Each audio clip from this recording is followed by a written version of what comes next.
Olá pessoal, tudo bom? Bem-vindo à nossa aula como preparar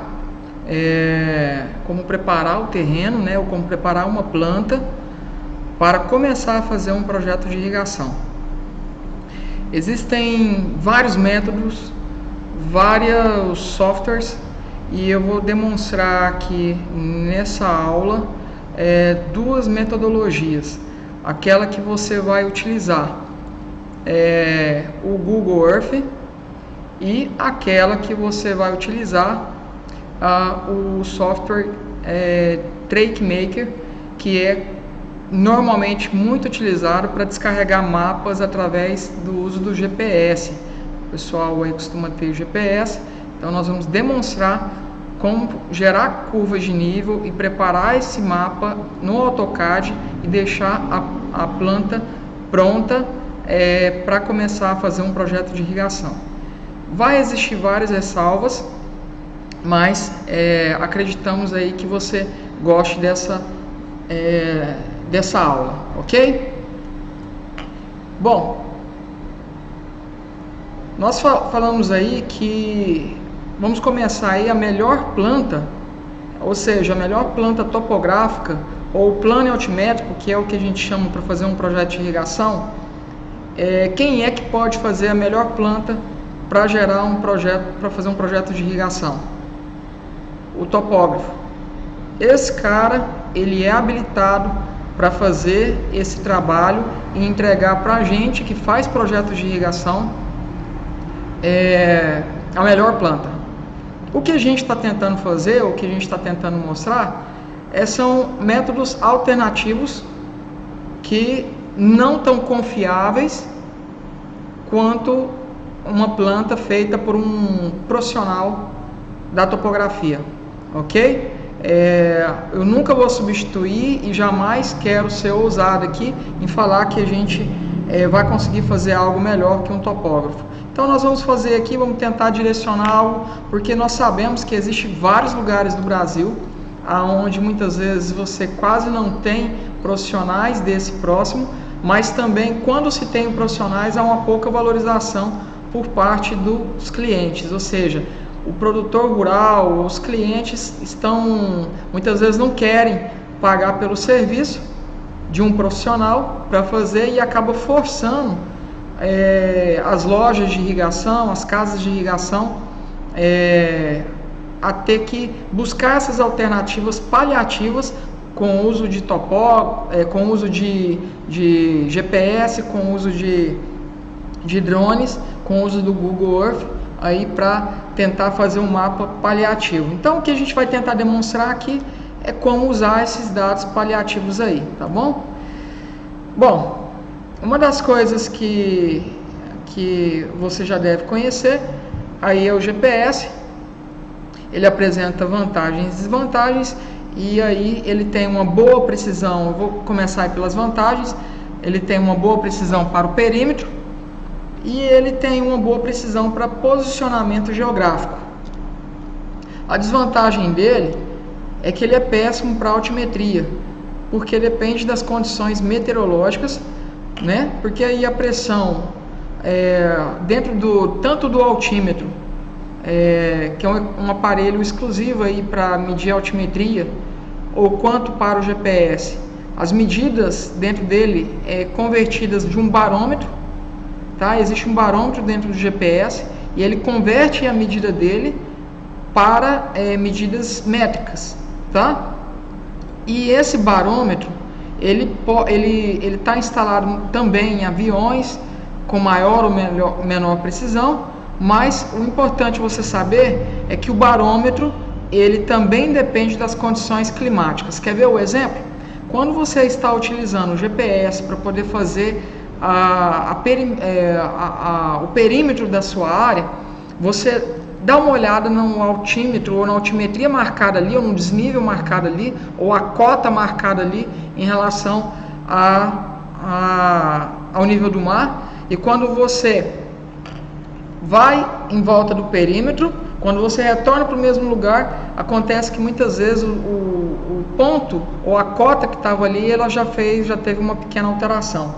E isso acontece porque ela sofre pressão atmosférica, ou seja, depende muito das condições meteorológicas. E como ela está em constante mudança, dificilmente você posiciona ou você chega no mesmo, na mesma cota que você iniciou o perímetro, tá bom? Então, essa é uma das grandes desvantagens de usar aí o GPS, justamente por causa do equipamento barométrico aí que tem instalado dentro do GPS. Outro equipamento que você pode utilizar com bastante precisão e que baixou bastante os custos, né, é o drone. Ele usa um modelo chamado MDT, que é o modelo digital do terreno, né, e através dessas imagens fotográficas, você pode fazer uma representação matemática da distribuição espacial e a característica de um fenômeno vinculado a uma superfície real. Através do MDT é possível gerar diversos produtos, né, como armazenamento de dados de altimetria para mapas topográficos. Você pode fazer uma análise de corte e aterro para um projeto de uma estrada e barragem. Você pode fazer uma elaboração de mapas com declividades, posição de apoio à análise e a geomorfologia e a aerodibilidade, análise de variação geofísica e geoquímica e apresentação tridimensional e combinação com outras variáveis. Hoje se pode usar o drone, por exemplo, para poder verificar como é que está, através de fotogrametria, a saúde de uma planta, saber a necessidade isso depende muito dos softwares que você cria posterior a essas imagens, para saber como que está a saúde dessa planta, né? Tudo através de fotogrametria e outros componentes através dessas fotos, que misturado a softwares te dá aí com uma boa precisão como é que está a saúde dessas plantas, tá bom? Hoje o drone ele é um recurso melhor do que o GPS, e é melhor também do que, vamos falar aí um pouco mais do drone, do que o Google Earth, tá?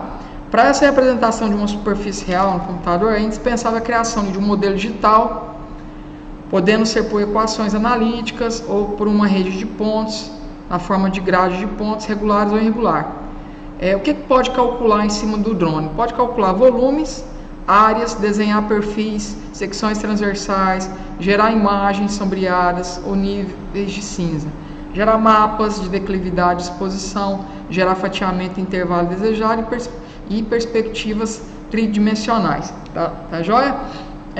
O drone hoje, para a nossa situação, que você quer fazer uma medida paliativa, quer gerar um mapa paliativo, hoje dentro desses três itens que nós vamos apresentar aqui nessa videoaula, sem dúvida nenhuma o drone tem a melhor precisão, tá? Então hoje você tem diversas empresas que dão cursos para que você possa usar com bastante precisão os drones. Uma terceira via seria o Google Earth. É um programa de computador desenvolvido e distribuído pela empresa dos Estados Unidos, né? Chamado Google, cuja função é apresentar um modelito tridimensional do globo terrestre. Ele é construído a partir de um mosaico de imagens de satélite obtida de fontes diversas, imagens aéreas fotografadas em 3D. Tá? Atualmente o programa permite gerar imagens, marcar locais que você conseguir identificar, medir distâncias entre dois pontos e ter uma visão tridimensional aí em determinadas localidades, mas não consegue gerar curvas de nível. Então você precisa de softwares auxiliares para gerar isso daí. Aliás, nem o GPS, nem o drone e nem o Google Earth eles conseguem. Tudo é apoiado com softwares que os apoiam para gerar essas curvas de níveis, tá joia? Mas conseguimos marcar pontos com distância, verificar perfil do terreno e medir área. Qual que é a vantagem? Desenhar uma área sem necessidade de sair da cadeira. Essa é uma vantagem. Existe uma boa precisão para medições e altitudes de mapas, com ressalva, como fotos antigas e qualidade de pixel ruim para algumas regiões do Brasil. Hoje softwares que a gente tem utilizado para fazer projetos de irrigação, como o RINCAD e o WCAD, entre outros, já consideram, e tem incluso o comando que importa esses mapas através do Google Earth Pro, mostrando assim que há uma certa, entre aspas, confiança, entre aspas, nesse tipo de trabalho. Qual que é a desvantagem? Não gera curva de nível. E há lugares no Brasil onde existem nuvens acima do mapa, impossibilitando o mapeamento, tá? Porém, se você tem uma região, se você está numa região onde apresenta uma certa qualidade ou uma certa incidência topográfica menor, ou seja, uma região próxima de ser plana, o Google vai conseguir fazer um bom trabalho.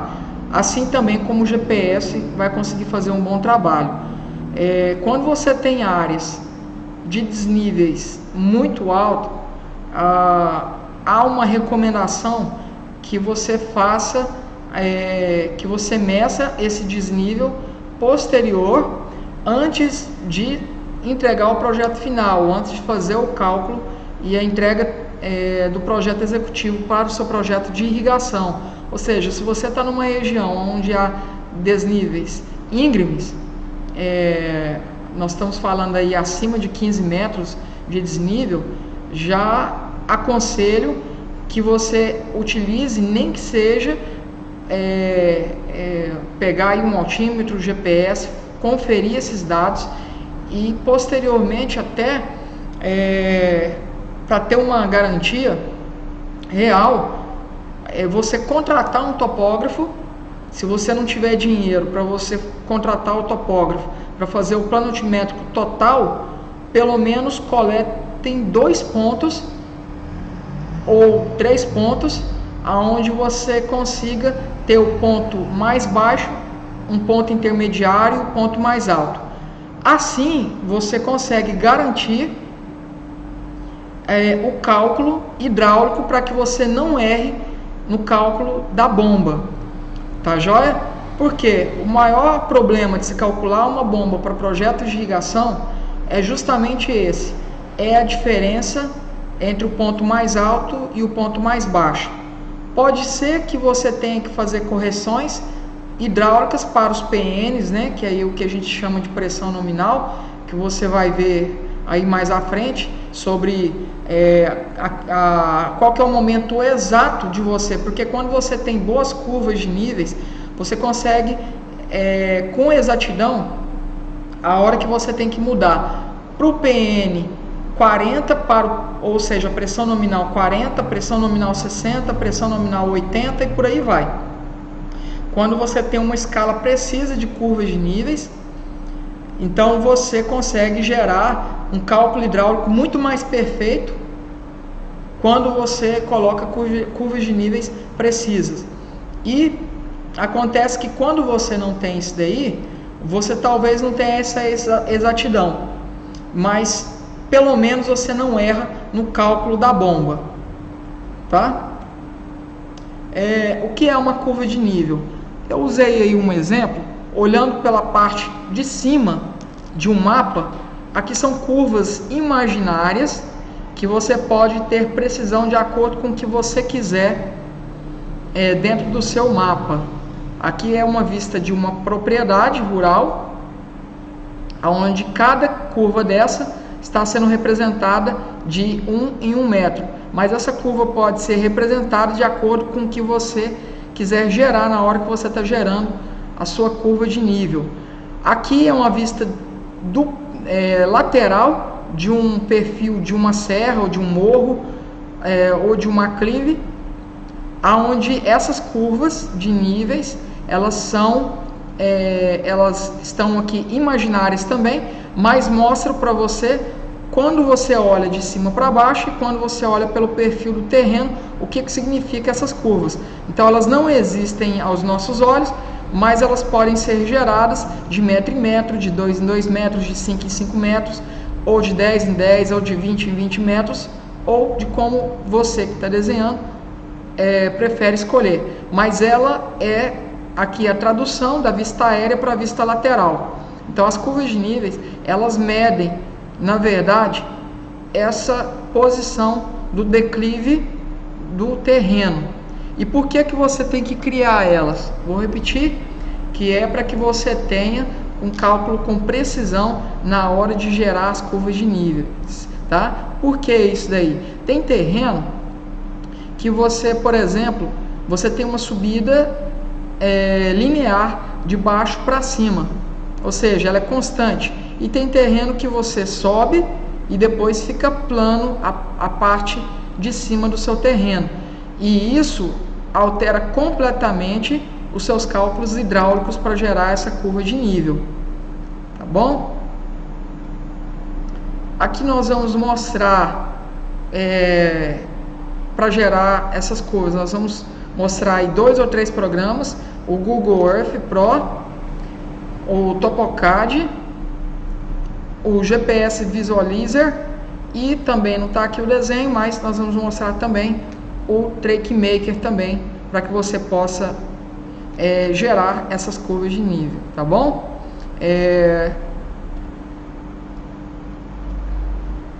Vamos começar aqui a assistir os vídeos, olhando aí cada passo a passo de como gerar essas curvas de nível utilizando cada segmento desse daí, tá bom?